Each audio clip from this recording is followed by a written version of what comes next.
পুজো কমিটিগুলোকে বাড়তি অনুদানের ঘোষণা করলেন আজ মুখ্যমন্ত্রী মমতা বন্দ্যোপাধ্যায়। আজ বৈঠক ছিল, আর সেই বৈঠকের পরেই মুখ্যমন্ত্রী মমতা বন্দ্যোপাধ্যায়ের ঘোষণা, এবারের পুজোয় পুজো কমিটিগুলো 15,000 টাকা করে বাড়তি অনুদান পাবেন। অর্থাৎ এবার রাজ্য সরকারের তরফে যে অনুদান দেওয়া হবে পুজো কমিটিগুলিকে তা বেড়ে দাঁড়ালো 85,000 টাকা। এবং এর পাশাপাশি মমতা বন্দ্যোপাধ্যায় মুখ্যমন্ত্রীর প্রতিশ্রুতি, আগামী বছর এই অনুদান বাড়িয়ে 1 লক্ষ টাকা করা হবে। 15,000 টাকা বাড়ল এবারের অনুদান।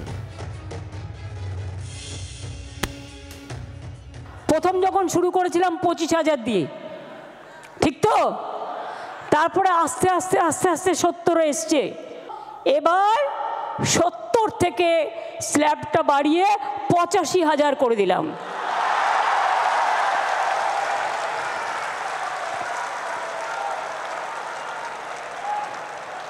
আশা করি এতেই আপনাদের চলবে। এই গরিব গভর্নমেন্টের থেকে বেশি আর কি করতে পারে বলুন? এবং আপনাদের বিদ্যুতের এটা অনেক কমিয়ে দেওয়া হয়েছে, ফায়ার লাইসেন্স টোটাল মুকুব করে দেওয়া হয়েছে। বাদবাকিটা আপনারা ম্যানেজ করে নিতে পারবেন। 2 বছরেরটাই কিন্তু ডিক্লেয়ার করে দিলাম ইন অ্যাডভান্স। মুখ্যমন্ত্রী বক্তব্য আপনাদের শোনাচ্ছিলাম। সুতপা সেন আমাদের প্রতিনিধি রয়েছেন আমাদের সঙ্গে। সুতপা, 15,000 টাকা করে শুধুমাত্র অনুদান বাড়িয়ে দেওয়াই তো শুধু নয়, এর সঙ্গে সঙ্গে পুজো কমিটিগুলোর জন্য আরো একাধিক ছাড়ের কথা বলেছেন আজ মমতা বন্দ্যোপাধ্যায়। ঠিক কি জানিয়েছেন তিনি আজ?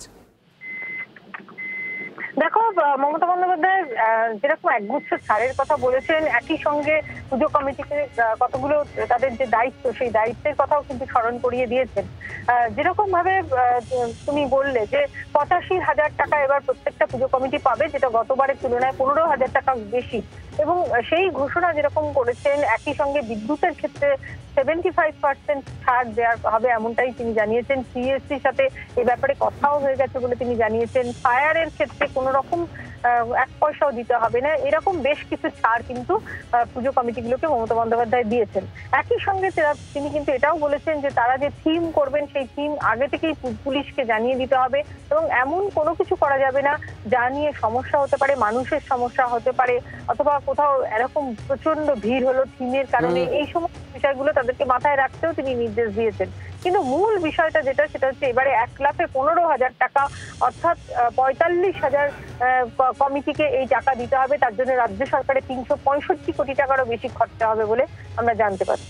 একেবারে সুতপা, ধন্যবাদ। 15,000 টাকা করে অনুদান বাড়ানো হলো এবং এর পাশাপাশি জানিয়ে দিলেন মুখ্যমন্ত্রী আগামী বছর এই অনুদান বেড়ে হবে 1 লক্ষ টাকা। বালুরঘাটের বিজেপি বিধায়ক অশোক লাহিড়ী তার বক্তব্যের প্রসঙ্গে শোনাবো আপনাদের। অনুদানের মেইন সমস্যা হচ্ছে যে বড়লোক আর গরিবের তফাৎ করা খুব মুশকিল। একটা গরিবকে দিলাম 1,000 টাকা, কোনো আপত্তি নেই, আমাকে দেওয়ার তো কোনো কারণ নেই, কিন্তু ওই আইডেন্টিফিকেশন, টার্গেটিং খুব মুশকিল। ওর দৈবিক কৃপা ভীষণ প্রয়োজন।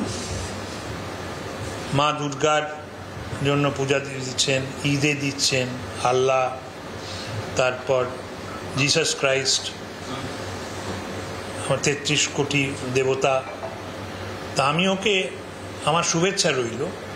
দেখুন, এই ভগবানের কৃপায় যদি কিছু হয়। আর ক্লাবগুলো ভোটের জন্য খুব উপযোগী। ভোটের সময় যদি একটু করতে হয়, বুথ টুথ ক্যাপচার করতে হয়, ভোট খুব ভালো। বাংলার আওয়াজ, বাঙালির আবেগ, জি 24 ঘন্টা।